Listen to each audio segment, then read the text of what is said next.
आज है 28 अगस्त 2025 दिन गुरुवार। Welcome back to clean news UP. चलिए देखते हैं उत्तर प्रदेश की 25 फटाफट बड़ी खबरों को। वैष्णो देवी हादसा, यूपी के मृतकों के परिजनों को मिलेगा 4-4 लाख का मुआवजा। उत्तर भारत में हो रही मूसलाधार बारिश ने जनजीवन को अस्त व्यस्त कर दिया है। जम्मू कश्मीर में बारिश और भूस्खलन से अब तक 36 लोगों की मौत हो चुकी है। इनमें से 32 लोग मां वैष्णो देवी मार्ग पर मंगलवार को हुए भूस्खलन में अपनी जान गंवा बैठे। हादसे में 20 से अधिक श्रद्धालु घायल हैं, जिनका इलाज जारी है। इस घटना में उत्तर प्रदेश के भी कई लोग शामिल थे। वाराणसी को मिली 7 वंदे भारत की सौगात, मेरठ तक सीधी कनेक्टिविटी शुरू। वाराणसी वासियों के लिए बड़ी खुशखबरी है। अब काशी से मेरठ तक वंदे भारत एक्सप्रेस की शुरुआत हो गई। बुधवार सुबह वाराणसी कैंट रेलवे स्टेशन से जनप्रतिनिधियों ने ट्रेन को हरी झंडी दिखाकर रवाना किया। ये वाराणसी से चलने वाली 7वीं वंदे भारत ट्रेन है। उत्तर रेलवे के मुताबिक गाड़ी संख्या 22489 सुबह 9:10 बजे वाराणसी से चलेगी। 11:42 पर अयोध्या धाम, दोपहर 1:40 पर लखनऊ पहुंचेगी और रात 9:05 पर मेरठ सिटी पहुंचेगी। गाजियाबाद जमीन की जानकारी अब एक क्लिक में, फर्जीवाड़े पर लगेगी रोक। गाजियाबाद में जमीन से जुड़े फर्जीवाड़े पर नकेल कसने की तैयारी शुरू कर दी गई है। अब रजिस्ट्री से पहले जमीन की पूरी जानकारी एक क्लिक में मिल पाएगी। इसके लिए जिले के सभी तहसीलों में खास पोर्टल तैयार किया जा रहा है। अक्सर देखा गया कि भूमाफिया सरकारी जमीन को निजी बताकर बेच देते हैं या फिर फर्जी दस्तावेज बनाकर रजिस्ट्री करा लेते हैं, जिससे खरीदारों को भारी परेशानी झेलनी पड़ती है। नोएडा ग्रेटर नोएडा के गांव को यमुना प्राधिकरण की सौगात, बनेगी विकास और स्वच्छता समिति। नोएडा और ग्रेटर नोएडा के अधिसूचित गांव के लिए बड़ी खुशखबरी है। जो काम अब तक नहीं हो पाया उसे यमुना प्राधिकरण अंजाम देने जा रहा है। प्राधिकरण गांव के लिए विकास और स्वच्छता समिति का गठन करेगा। इस समिति में अधिकतम 15 सदस्य होंगे, जो गांव से ही चुने जाएंगे। इसमें सामान्य पिछड़ा वर्ग और अनुसूचित जाति के सदस्य भी शामिल होंगे। आगरा में अस्पतालों पर नई सख्ती, बेसमेंट में नहीं चलेंगे ओटी और आईसीयू। आगरा में मरीजों की सुरक्षा को ध्यान में रखते हुए जिला प्रशासन ने बड़ा कदम उठाया। अब किसी भी अस्पताल का संचालन बेसमेंट में नहीं किया जा सकेगा। खासतौर पर ऑपरेशन थिएटर, आईसीयू और वार्ड बेसमेंट में चलने पर सख्त कार्रवाई होगी। जिलाधिकारी अरविंद मल्लप्पा बंगारी ने ये आदेश मंगलवार को पीसीपी एनडीटी जिला सलाहकार समिति की बैठक में दिए। उन्होंने सीएमओ डॉक्टर अरुण श्रीवास्तव को निर्देशित किया कि 15 दिन के भीतर सभी अस्पताल, क्लिनिक और डे केयर सेंटर का सर्वे कर रिपोर्ट सौंपी जाए। अब अफसर न सुने तो सीधे सीएम योगी से करें शिकायत, जारी हुआ खास नंबर। उत्तर प्रदेश में अब अफसर आपकी समस्या न सुने तो सीधे मुख्यमंत्री योगी आदित्यनाथ से शिकायत की जा सकती है। प्रदेश सरकार ने इसके लिए खास नंबर 9454404444 जारी किया है। इस नंबर पर कॉल करके कोई भी व्यक्ति अपनी शिकायत या सुझाव सीधे सीएम योगी तक पहुंचा सकता है। योगी आदित्यनाथ खुद जनता की समस्याओं के निवारण के लिए लगातार प्रयासरत रहते हैं। वे लखनऊ, गोरखपुर सहित विभिन्न जिलों के दौरे में जन सुनवाई करते हैं और सोशल मीडिया पर भी लोगों की बातों को सुनते हैं। लखनऊ मेट्रो यात्रियों के लिए खुशखबरी, उबर बाइक बुकिंग पर 50% की छूट। लखनऊ मेट्रो से सफर करने वाले यात्रियों को अब अंतिम गंतव्य तक पहुंचना और भी आसान और सस्ता होगा। मेट्रो स्टेशन से उबर बाइक बुक करने पर यात्रियों को 50% तक या अधिकतम 20 रुपए की छूट मिलेगी। इसके लिए Uttar Pradesh metro rail corporation और उबर के बीच एमओयू पर हस्ताक्षर किए गए। हजरतगंज मेट्रो स्टेशन पर हुए समझौते के दौरान यूपी मेट्रो के एमडी सुशील कुमार और उबर की North India operation manager Madhulika Singh Gaur मौजूद रहीं। गोरखपुर में 120 एकड़ में लगेगी अंबानी की फैक्ट्री, मिलेगा स्थानीय युवाओं को रोजगार। गोरक्षनगरी के युवाओं के लिए रोजगार की बड़ी सौगात आने वाली है। रिलायंस समूह ने गोरखपुर में फैक्ट्री लगाने के लिए 120 एकड़ भूमि की मांग की। कंपनी के प्रतिनिधियों ने गीडा प्रशासन के अधिकारियों के साथ धुरियापार और भीटी रावत क्षेत्र का निरीक्षण किया और फैक्ट्री के लिए जमीन की आवश्यकता जताई।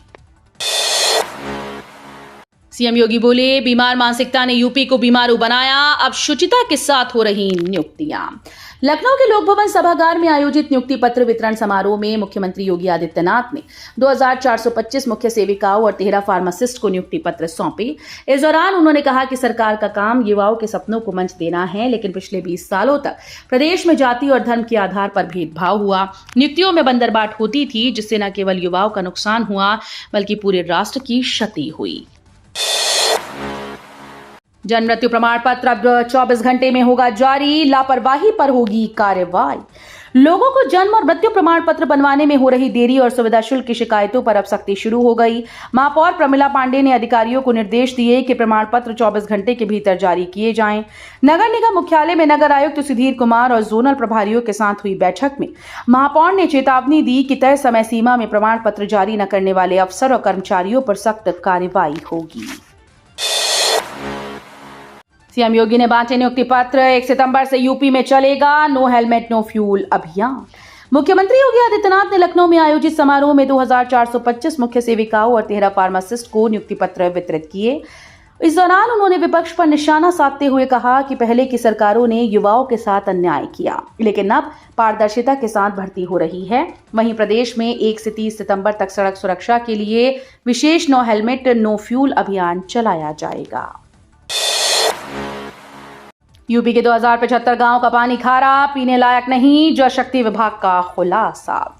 उत्तर प्रदेश के हजारों गांव आज भी पेयजल संकट से जूझ रहे हैं। सरकारी आंकड़ों के अनुसार प्रदेश के 2075 गांव का पानी खारा है और पीने योग्य नहीं। इनमें सबसे ज्यादा गांव आगरा जिले के हैं, जिसके बाद फिरोजाबाद और मथुरा का नंबर आता है। एटा सहित कुछ अन्य जिलों में भी खारे पानी की समस्या बनी हुई है। जल शक्ति विभाग ने माना कि इन इलाकों में स्वच्छ पानी उपलब्ध कराने के लिए पाइप पेयजल योजनाएं बनाई जा रही हैं। आईआईएम लखनऊ ने हाइब्रिड एमबीए के लिए आवेदन की तिथि बढ़ाई। अब 31 अगस्त तक कर सकेंगे अप्लाई। भारतीय प्रबंधन संस्थान लखनऊ ने अपने हाइब्रिड एमबीए प्रोग्राम के लिए आवेदन की अंतिम तिथि बढ़ा दी। अब इच्छुक उम्मीदवार 31 अगस्त तक ऑनलाइन आवेदन कर सकते हैं। यह आवेदन आईआईएम लखनऊ की आधिकारिक वेबसाइट iiml.ac.in पर किया जा सकता है।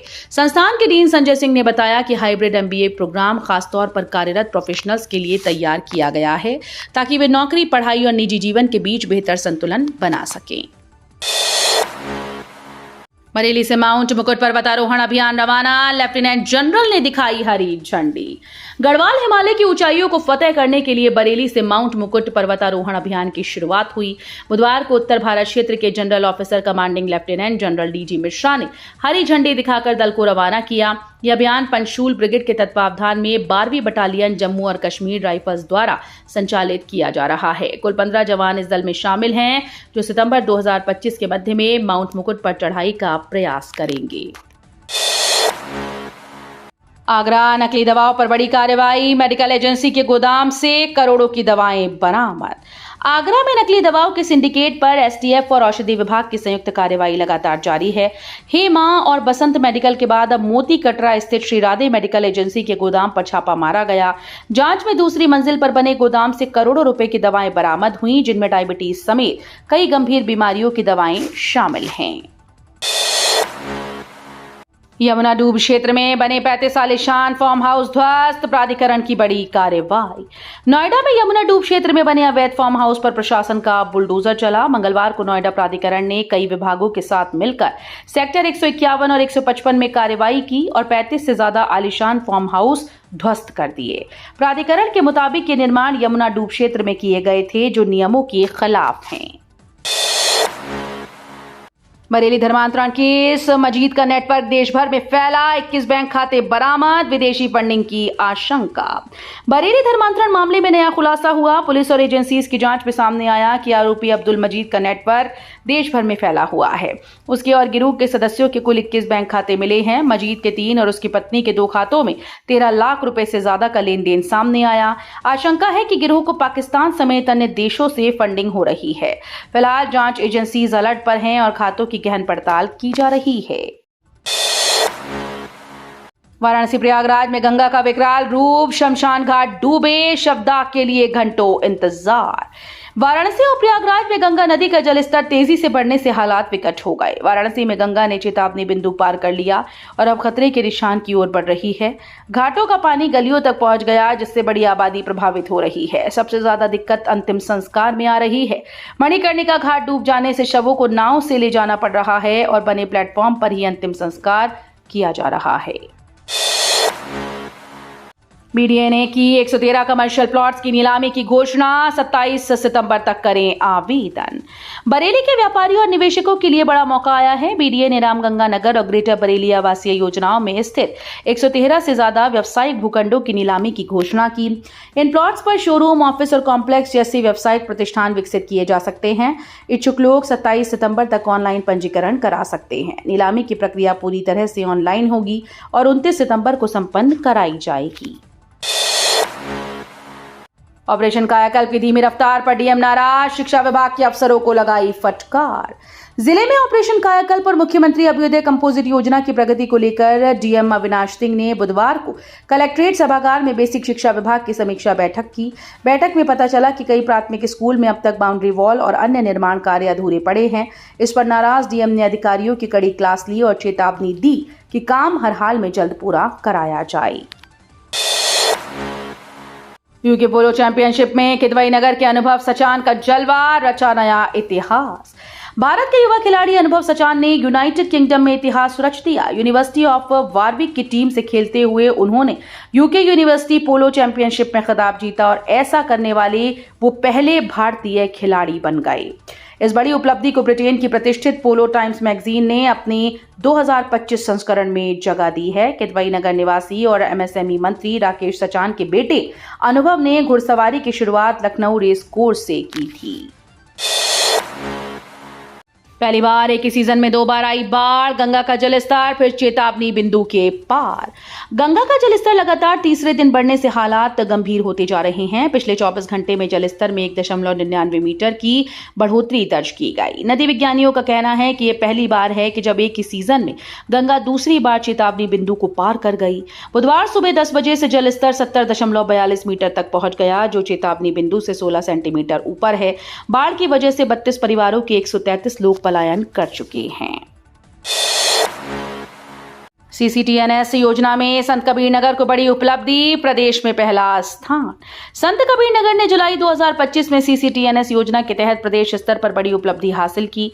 जनपद को पूरे उत्तर प्रदेश में प्रथम स्थान प्राप्त हुआ। यही नहीं, गोरखपुर जोन और बस्ती रेंज में भी संत कबीर नगर ने शीर्ष स्थान हासिल किया। ये सफलता पुलिस अधीक्षक संदीप कुमार मीना के नेतृत्व और अपर पुलिस अधीक्षक सुशील कुमार सिंह व सीसीटीएनएस डिस्ट्रिक्ट कोऑर्डिनेटर अहमद रजा के सहयोग से संभव हुई। यूपी अधीनस्थ सेवा चयन आयोग की प्रारंभिक परीक्षा 6-7 सितंबर को 48 जिलों में होगा आयोजन। उत्तर प्रदेश अधीनस्थ सेवा चयन आयोग यूपीएसएसएससी की प्रारंभिक अर्हता परीक्षा 6 और 7 सितंबर को पूरे प्रदेश के 48 जिलों में आयोजित की जाएगी।